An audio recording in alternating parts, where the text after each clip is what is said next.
right.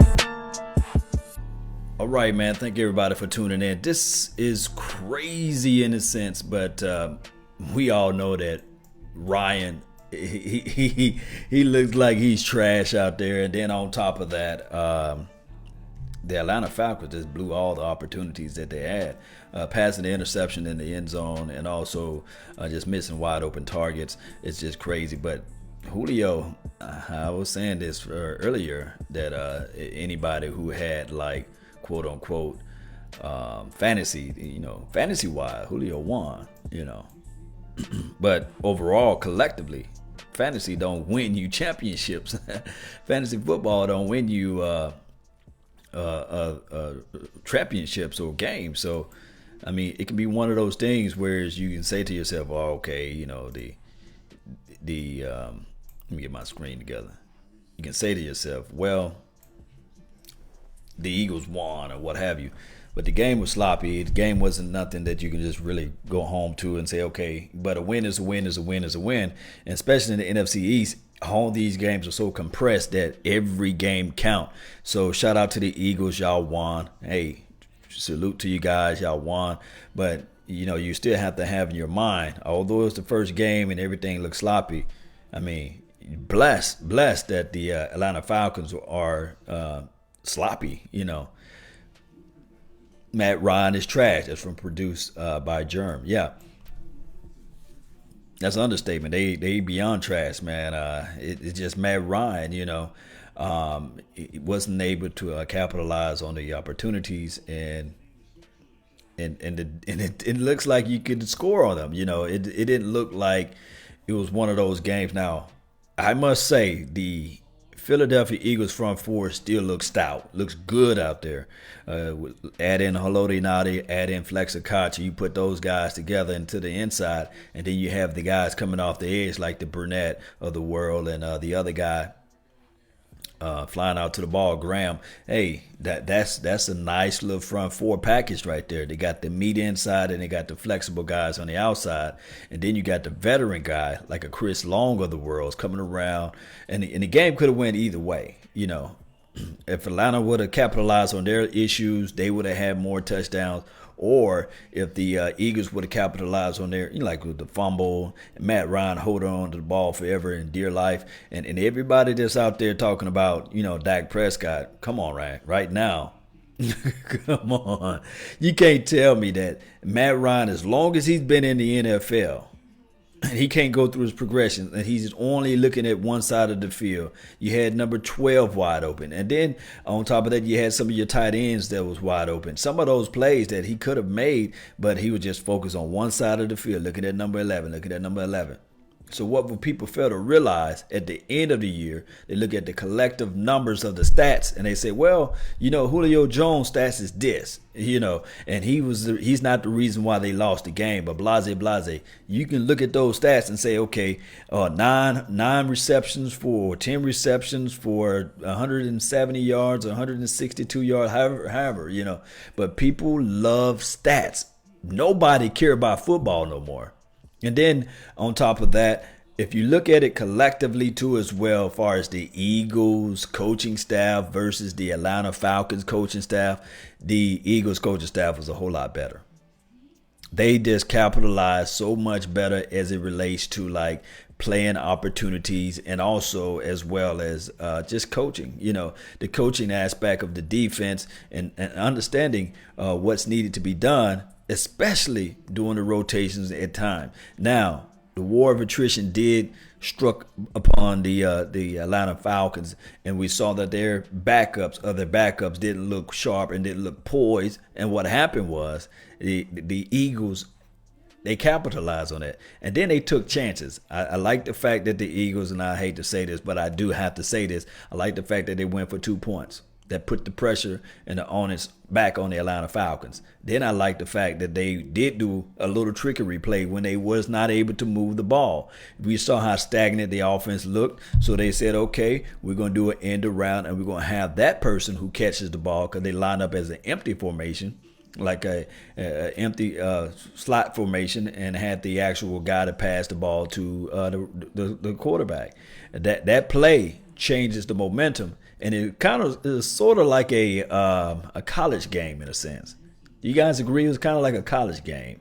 That one play was able to elevate the offense, and then they went on ahead and scored. Now, when we're talking about lane integrity, one thing that the Atlanta Falcons failed to do was when they was doing those end rounds, the Eagles played a lot of chess matches. And I have to say this, they used those end rounds and their reverse sweeps to set up that long run. I think by number 30, it was right before, I think, the damn kicker missed the kick. It made it 12-10. But when they was on their side of the field, I think they did a reverse end around, and it was a false end around, and they had the running back to run it right up the gut for 30, 40 yards or something like that. And that play alone spoke volumes because they was able to, after that play, ultimately score a touchdown. Boomer Sooner says Jason Garrett suck. Hey, Jason Garrett's not even coaching this team. But yeah, I feel what you're saying though. You're gonna say Jason Garrett. Let me put you. There you go, Jason. There you go, Jason. Leave Jason Garrett alone. But this is the thing. Brian Bradford, Matty Slush. Yeah, it was some melted ice. He wasn't melted ice off of this game. He didn't show us anything as far as like a threat. And I had my guy, Jay Reese, he was saying that he texted me, hit me up, and he was saying like, hey, should the Cowboys be worried? Because we just saw that Julio Jones didn't play majority of the preseason, nor did Matt Ryan, and they've reported they have. But still, although they didn't play much in the preseason, the guy caught 9 balls for like 160 some odd yards. And regardless of the situation, Matt Ryan, he was not Matt Ice at all. Of course, he was Matt Slush.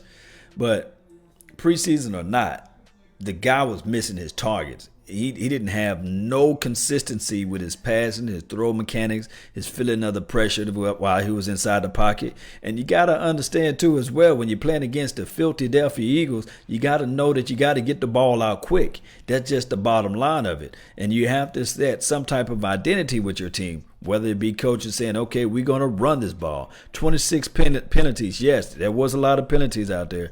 And, I saw a play, literally, when the guy Garrett, whatever his guy named Garrett for the Atlanta Falcons, he barely fell on Nick Foles.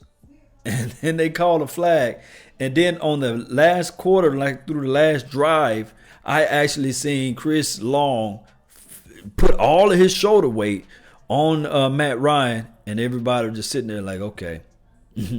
No penalty at all. So they're going to have, if this is like something that they're going to go by feel, or just like a shoe-in rule, whereas the defensive end or defensive guy cannot put his body weight on the quarterback. I don't know. So is that subjective, or that's all, based off feelings, whether or not, based on who paid you the most money that week? I don't know. The NFL just need to just throw that rule out. Look, if you're 200 pounds, if you're 250 pounds, 260, 70, 80 pounds, there's no way that you can stop yourself like this after you hit a quarterback, or when you just diving for a quarterback in general. This is a man's sport. This is a sport that you're going to have to really figure out a way, NFL, to say, hey, if you guys want to play this sport coming out of college, I understand that, everybody have dreams and goals of living well beyond 75 or what have you. But if you play this particular sport, there's a disclaimer, meaning that you are going to get injured. There's no way that you can play this sport without injuries. That's the trade-off. You play the sport, you get injured, but at the end of the day, you get millions of dollars. So it's kind of like somebody who's driving a truck for a living saying that I can't sit down for a long time. You can't do that job. If you can't sit down for a long period of time, then truck driving is not for you.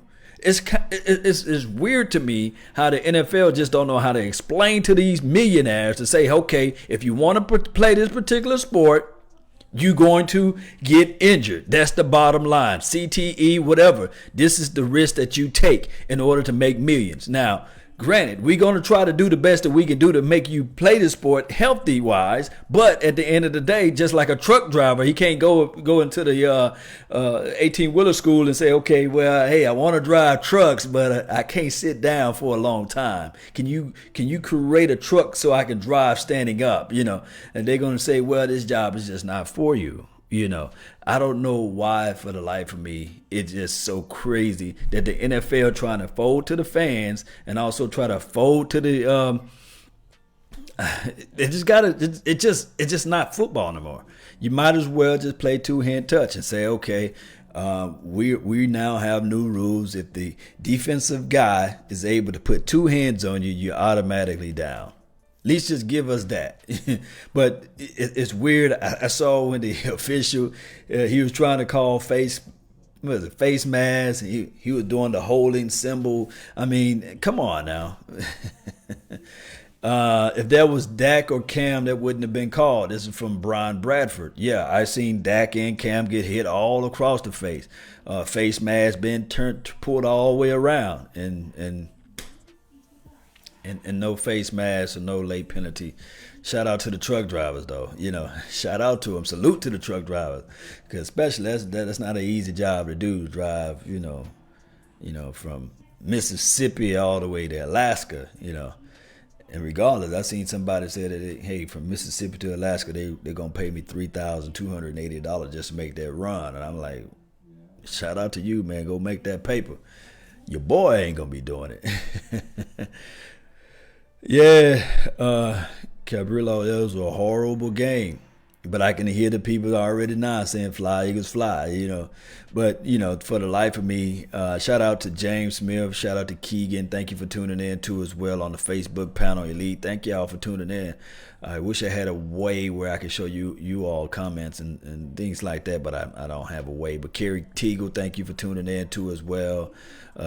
Lean Darius Armstrong. I tell you what, Jay Rich, thank you for tuning in. I tell you what, earlier I did a stream with no Eagles fans to be heard. Now all the Eagles fans are going to jump in and somebody fly, Eagles fly. I guarantee you, as soon as I post this thing on my other page, they're going to be like, what's up now, Lord? You're going to talk all the cash money.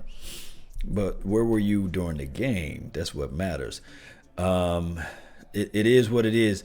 Shout out to those who understand what a catch is. Nick Foles, 3.4 passing yards per play, dink and dunk Nick Foles. Yeah, they did a lot of dink and dunks, but when you go back and you study the Eagles playbook, they don't launch that ball down the field. Even when Carson Wentz was in the game, he did a lot of dink and dunks. The difference is between Carson Wentz and Nick Foles. This is what we call a systematic system, meaning that you can plug any quarterback in and they're going to look all right, So if you think about this, Carson Wentz is good he's a good thrower of the ball, but what Carson Wentz brings to the table that Nick Foles don't is the actual running ability. When they do the RPO, I don't even know why teams bite to that bait. I would allow Nick Foles to run that ball, but, teams still bite to the bait every time with the RPO. I think that the Atlanta Falcons, they did show a little bit that they was ready for those schemes. They're ready for those little pull and rush plays or what have you. But they didn't capitalize. And I think this is a blueprint for the other 31 other teams to see this game and say, okay, when Atlanta Falcons had the game in the bag, they just let the tricks out, They let the trick out. When the trick came out, they wasn't able to keep up with the trick. But the blueprint is there. You create pressure. You man up the outside receivers, and them dare the tight ends to try to beat you. And we do know that Zach Ertz, he's a beast and a monster out there. And the Dallas Goedert kid, he's also a beast and a monster out there, a baby beast, And I think that the more he plays, the better he becomes. And that's just one of the things. You have to man up the outside receivers and then just rely them to try to beat you with the dink and dunks.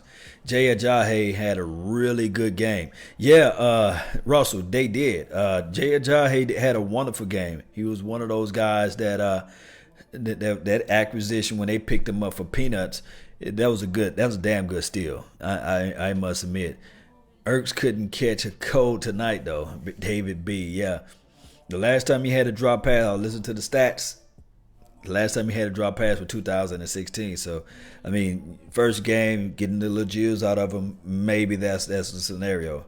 But the Eagles' defense win championships and defense win games. The Eagles' defense still looks sharp, poised, and look like they onto something. And as a NFC East guy, we're gonna have to really figure out a way to see if they can slow down that Eagles defense. But I really think if you can force the Eagles to try to just stop the run and tire out their cornerbacks and their defensive backs, I think there's a will, there's a way. And I think with the type of offense that the Cowboys utilize and run, will give the Eagles fits if you have Ezekiel Elliott out there. You guys know what I'm talking about, right? Let me jump over to Facebook panel. Turo, thank you for tuning in. Who else we have here? Let me see if I can pull this up. All right, Kerry Teagle, what are you saying? Aguilar, 8 catches for 34 yards. Yeah, it wasn't that great of a game for him, but he did the reverse end around, and those sporadic plays was everything. And just remember this, guys. This right here is a carbon copy of what it takes to win in the National Football League. We just witnessed with our eyes, and I got 4 eyes on today. We just witnessed Julio Jones having like a nightmare, one of a lights out game. If he had a touchdown, it would be like your fantasy points would have been like off the charts, right? But Julio Jones had one crazy game. A crazy game. 9 catches for over 172 yards. 3 weeks from now, people are going to fail to realize that they lost this game, but the stat monsters are going to be like, oh, my guy had 9 catches for 170-some yards, whatever it may be. And then if you look at the Eagles, even the announcer said, Chris Collinsworth or whoever the other guy is, even they were saying, like, this game, the Eagles, they looking like the second emergence or the second coming of the Patriots. Because if you look at the Eagles offense, nobody last year, as far as the wide receivers, had over 1,000 yards. Nobody was like, okay, this guy's going to shoe into the Pro Bowl. This is how you win it in NFL too as well. You run the rock, and you spread the ball out with your wide receivers. You notice the Eagles came off with the victory, and then at the final play of the game, the Atlanta Falcons, they was focused on number 11. I'm quite sure the one-on-ones was there on the other side. Number 12 was wide open with the one-on-ones, and the big tight end. So when you focus all your resources on one side of the field, that is what's going to happen to you. It's a 50-50 situation whether or not if Julio Jones was to move his route a little bit further inside, a spectacular play, they went off and they win the game and everybody happy drinking on champagne and Hennessy. You know what I'm saying? But if he misses that ball, all your resources directed towards one guy on your team and you don't win that way. The Patriots have a blueprint of that. Now the Eagles are showing you guys that it's proven. You spread this ball around, everybody eat, and then you win and get that W. Shout out to JV Bad Boy 74. What's up, Law? What's up to you, man? Thank you for tuning in. He's on the Twitch. Y'all join the Twitch. Y'all join me. Hit me up on Twitter and Periscope. I'm everywhere. I'm live like 95. Penalty killed the Falcons. Yeah, they did. You know, the penalties are going to be there. So week 1 against the Dallas Cowboys versus the Carolina Panthers, trust me, it's an away game. The officials are going to call penalties on the Cowboys. They're going to call it. It's just the bottom line. You gotta beat the refs. That's the only way you can win in this game, especially when you are the away team. It's just how it goes. I cannot explain it, but it is what it is. Julius on YouTube. Yeah, appreciate you, man. Thank you for tuning in. What's cracking, Law? What's going on? Jared? What's going on with you, man? Thank you for tuning in. Chris Shaw, thank you for tuning in. Dak can do what Nick Foles just did. Yeah. If our defense was real in the league, it's trouble. Yeah, Chris Shaw. Yeah, what he's saying is Dak can do exactly what Chris Foles did, and I think, to me, my Dallas Cowboys offense is a little bit more explosive than what we just saw with the Eagles. Atlanta is trash. It's from B-Rob. Come on, let your Atlanta frustrations out, because we saw Atlanta. They could have won this game. Eagles still have the next man up ability, but our Cowboys don't follow that blueprint. Who said that? Let me see who said that. Who is my Cowboys family? Yeah, shout out to you. Yeah. When they put in Ragu, however you say that man's name, and they put Darby or somebody like that on the bench or what have you, Ronald Darby, I guess he was subbing out or something, and he got that interception. That shows depth. And then think about their defensive front four. Chris Long coming in. That's depth. Those guys coming off the bench, fresh, smelling the Atlanta Falcons' blood, and they ready to eat. And that's what they did. They won off of that. We gonna kill the Falcons. When did the Cowboys play the Falcons? Is it a home or away game? Let me know. Falcons are a different team. I think that the Falcons are legitimately, if there's a word, they are a turf team. They are a turf team. So the Falcons, I think that when they're in a dome, when the elements are okay and perfect for them, they are a dome team. And there's one thing about that, being a dome team, everybody just play faster. The Saints, a dome team, they play faster and they play better when they're inside. So Razul Douglas, is the cornerback you're thinking about. Yeah, Razul, Mr. Rods, yeah. Away week 12. A lot of things can change between here and there, between week 1 to week 12. By then your identity of your team should be there. Yeah, everything that you think about should be there. As far as what you want to do, what you're trying not to do, that all should be there. Especially week 12, you should be wrapping it up. Shout out to Bente Thomas. He joined in. My brother from the same mother. What's going on, man, with you? I know he's a die-hard Eagles fan. He just makes me sick. Boy, he make me sick. Let me know if you're still alive, man.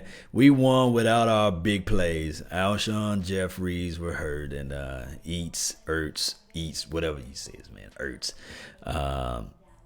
Not himself tonight. Several uncharacteristic drops by the championship Eagles. And he put hashtag fly Eagles fly. Oh, man, Corbin Shaddock, man, thank you for tuning in. I'm alive. Fly Eagles fly. Carson. Man, where were you earlier? Where were you, Carson? Where were you, man? You gonna jump in now. This is all good, man. Congratulate. I ain't gonna hate. Thank you for participating. Thank you for joining in to the nation. It is what it is. You guys hosting the Lombardi Trophy. Look, we're going to be live at Henry's Tavern this weekend on Plano. I said this right here. For the first Eagle fan to come up to me, I got you on one glass of beer. Now, if you want two, you got to win another ring. So I got you on at least one beer. I want to shoot a bird down. Hey, produced by Jay. It is what it is. It was two horrible teams, two bird teams out there just poo-pooing all over the field today. It was crazy. I'm here, all love for you, bro. Hey, man, it is what it is, man. I ain't going to hate. I congratulate. Appreciate you guys for knocking out Tom Brady anyway. I didn't want Tom Brady to have all those rings, right? Mike Wallace, this is from ENB90. He said Mike Wallace also wasn't targeted as much as because Foles doesn't have the arm that Wentz has. Foles got a little arm. He got a little arm. He can throw that ball down there. We saw that he can get it out there. I mean, the guy made a good play on the ball. He played a boundary tech. He played with inside leverage on that play that he passed to that Wallace, and then he shifted, and he got a chance to get his head around to the ball and hanging out his arm. So that would be a good film session breakdown. And also, what would be a good film session breakdown is the missed opportunities that Matt Ryan had. Oh my God. There was one play that if he was to slide a little bit in the pocket, Matt Ryan need to work on his feet inside the pocket. If he can get his feet moving and stop being a statue out there and shift, he don't have to stand straight forward. Just shift like this and step up through his throw. He had a guy wide the world open. Even if the defensive back fell down, all he had to do is just casually step right up and launch that ball. It would have been history. Hey, Law, have you... Who's this right here? Q, what's up, man? He said, I have my tickets to the Panthers versus Cowboys game coming from Columbia, South Carolina. We are going to the show Eagles how to win this season. Yeah, my guy Big Game James, he should be out there in the mix, so hit him up, and he'll be able to wrap it up and talk it up with you guys. We gave up 2 first-round picks for Joey Galloway, not 1 for Earl. Laugh out loud. Oh, I see what you're saying. You gave up 2 first-round picks for Joey Galloway. This is from my guy, Kerry Teagle.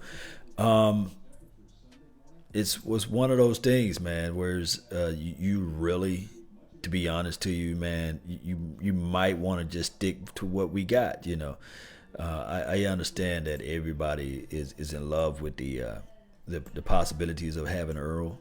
And trust me, I do too as well. But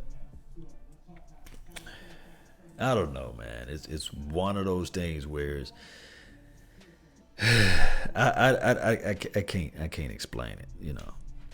When we get people, it just don't happen out for us like it's supposed to be. As far as trades and pickups like that, I'm not saying that I'm snake bitten and I don't trust Earl. I want Earl on this team. I want Earl Thomas on this team, but the way we'll just see after week 3. I think that the Seattle Seahawks, they think they got something in the mix, and I think that the reason why they kind of cop blocking on the whole deal is for those reasonings. So what we need to happen, we needed the Eagles to lose, but shout out to them, they won. But we need the Seattle Seahawks to lose their first game, their second game, and we need to just dog beat them out the third game, and then bam, if they start off 4-3. Earl Thomas be wearing 29 with that silver and blue on. Yeah. That's just how it goes, man. Eagles D pretty clutch when they have the lead to protect. Yeah, trade works better on Madden. Yeah, 5,000 watts. Yeah, it does. Because you don't have no emotions in there. I don't know where Big Game is going to be located at. Just shoot him a message on Facebook. Go to Silver and Blue Nation's Facebook page. Hit him up, and he'll tell you exactly where he's going to be located at during the game, or what section of the field he's going to be at. But I know for sure he said that he was going to the game. Tristan Todd, I'm still nervous about the Dallas passing game. Tristan Todd, this is the thing.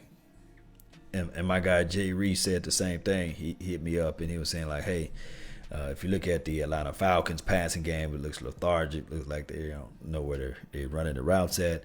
Could this be the same scenario for the Cowboys? I say that we are a run-first team. Although the team like to be balanced 50-50, I understand that. But we are a run-first team. We handle and operate everything through the run. So what I'm saying is the run, the play action, sets up that pass. Now, looking back at the Eagles game, they was crafty enough to do the reverse sweeps, the end rounds, and that set up their big plays. Think about this, the Nick Foles play and the number 30 guy when he ran the ball up the seam. The dirty yards ran from Jay Ajayi, and I think the big bag of tricks was from number 43, Sproles. 35 years old, looks like ageless wonder out there. He's hitting everybody up far as kickoff, punt returns, and he's getting those little small yards. And then teams have so much scouting tape on him that they do not want him to get the explosive plays. So they dedicating more than one person on him. And then on top of that, he's a down-the-hill runner. So small and shifty. Lower center of gravity.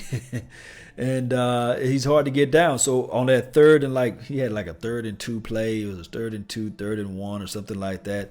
And he was able to push through to get that first down. Those small things wins the game. And if you're playing a team like the Eagles, that coach is very crafty. He's been around. I think he's been around so many successful people, and he played the sport. I think that there's rarely something that he don't know out there in the game and that he can't make adjustments to. The offense was slow. The defense was playing great. In order to get the offense back to where their defense needed to be at, they did the trick plays, and that's what's won the game for them.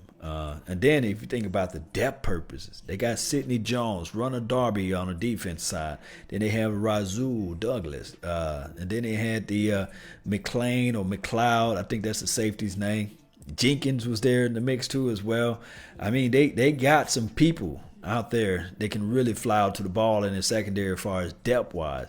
And did I mention Hicks? Did I mention the other guys too as well as far as their linebacking core? They look solid on the defense through and through.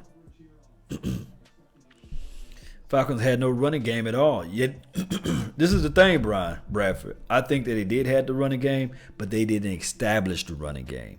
They depended on too much on the quarterback to number 11. They depended too much on the pass. They didn't get everybody else involved. They didn't get number 12 into the mix. They didn't get the tight end into the game. And if when you one-sided like that, and you think you're going to beat a team that I guess the quote unquote the Super Bowl champion team, you got to play. You got to mix it up a little bit better. And I think that they were not prepared. And then they was on the road, and of course the game was delayed. But we have tons of excuses that we all can use. But the Eagles just outcoached them. Their depth was better, and then on top of that, they won the war of attrition. You saw when the Eagles got their first touchdown that they had guys laying down and didn't get back up. Number 45 laid down, and then the other guy, the cornerback, I forgot his name, with the dreads. He didn't get it. He got injured or what have you, got cramped up. And when you cramping up, that means that you're just not prepared. Did Calvin really even play? Yeah, I was looking for him. Did he play? What number does he wear? Number 43. Oh, yeah, and also Tack McKinley. He stayed on the ground. You might as well go ahead and get him a pillow and a cot or something.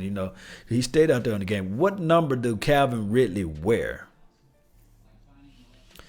Panthers, one of the leading teams in sacks. We got to protect Dak, man. And this is from Russell. They have to figure out a way. I agree. They have some seasoned guys. Julius Peppers. They have Dontario Poe. They got some guys, on that front line. And then you have a healthy Luke Kuechly. Week 1 through week 4 is always horrible to play against this guy because he's healthy at that point. Week 6, week 7, week 8, maybe you can get away because he's going to be hurt. Trufant, that's the guy I was looking for. Trufant, when he got down, he they scored off that play. Produced by Jay. He wears number 18. Did he play today? Did Calvin play today? Did he even play? Did he dress up? I didn't see him. Of course, I was in and out watching the game, because the game was so doggone boring for the first quarters and the second quarter. Some of the third game didn't get interesting until like fourth quarter, to be honest with you. It's going to be pouring, raining. Oh, my God. I forgot about that crazy weather. So the field condition is going to be sloppy. Damn. I didn't think about that. So it benefits the Panthers in a little bit because they're an outdoors team. I didn't think about that weather. He didn't get no action. What you guys think about this, man? Let me look up something right quick. We're gonna do this right quick. I'm gonna look up something. It's weird that the weather, man. I hate outside teams with horrible weather conditions. But that's football, though, right? Dang. Let's see. I'm gonna jam this. All right, I couldn't find it, man. I was trying to look up some stats and stuff like that, but it's all good. It's all good, man. It is what it is. So, with that being said, man, this game altogether, Eagles winning. They winning. They 1-0 in the division. All right. So what we got?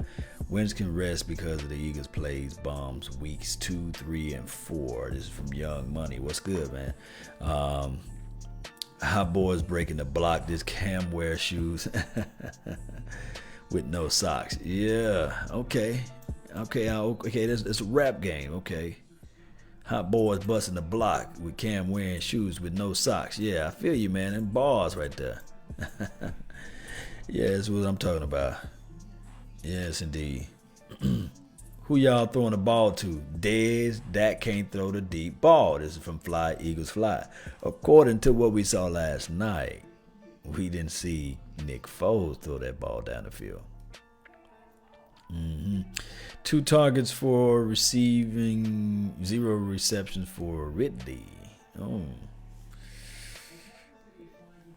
My guy, Michael Gallup won't be doing that. You know what I mean? He won't be doing that at all. Oh, buddy. But shout out to, the one Eagle fan that's still in the mix, man. What we have over here? I'm trying to find my big brother. Earl Thomas will be a Saints this year or Patriots. Earl isn't a fan of Jerry Jones. I don't know about that. I think Earl Thomas is a fan of the Cowboys, and when you being a fan of the Cowboys, it make you a fan of Jerry Jones in certain factors, Foles is way better than Dak, 100%. Hey, those convinced against their will is of the same opinion still. But Foles do have a Super Bowl ring, so when you get a Super Bowl ring, you know how that goes, right? But we'll see. We will see. So, guys, I'm finna wrap this thing up, man. It's 12:11 where I'm at. It's late. I got to get ready for the day job in the morning time. But I just want to give you guys my thoughts, my overview of the game. I think that both teams played like trash. I think it was a horrible performance. But towards the latter part of the fourth quarter, we saw a little action, and it was pleasing to the eyes in that aspect. It was a lot of highs, a lot of lows. We do know that this is the first preseason game, and a lot of times offenses they don't play as well as they supposed to in certain factors. So I will give them that pass. So I will be looking for week 2 to see whether or not the Eagles still look like they look like now, and Atlanta Falcons. I think that the Atlanta Falcons are a dome team. They play better inside versus outside. So it's like a bag of mixed tricks with Atlanta Falcons. You just really don't know. So we'll see how that goes. Good night. Yeah, GLTA, man. Thank y'all for tuning in. One last comment to y'all. Fly Eagles Fly. I know you're going to say it to all the I'm going to give you the platform right now, Fly Eagles Fly Carson. He says to all the Cowboys, mark, I think you want to say mark my word, but you said my word. my. Dallas will have another 8-8 season with no playoff again, and you got to look grand. Shout out to you, though, man. Shout out to you. All right. Good night, everybody. I really thank you all for tuning in. That's all the time I have for right now. Don't forget to like this page, subscribe to this page for all the Cowboys game. I might, just for, I guess, I might repost this game on the Patreon. I might not. I don't know. As far as the Atlanta Falcons versus the Eagles, you guys give me thoughts on that. Should I repost this game or not? So you guys can go back and watch the game, study down, film and stuff like that. If you like to do those things, they'll be on the Patreon account. Join the Patreon. It should be in the description box down below. If you are on Facebook, just go to Law Nations Patreon. It's Patreon//Law Nations. That's all the time I really do have. it is what it is, man. Shout out to the Eagles. They done won the first game. I was rooting for you guys not to win because it would benefit my team overall collectively. But you guys proved me wrong once again. Don't get used to that. So, like I said, share this content, subscribe to this page, and join the podcast too as well. That's Law Nations Podcast. You type it in any platform on podcast, and you'll see either my face or my logo. That's all the time. That's really all the time I have. I really thank you all for yours. And remember, you're listening to nothing but the bass. Salute. Let's jam on out. Y'all hear that? Yeah. Baby.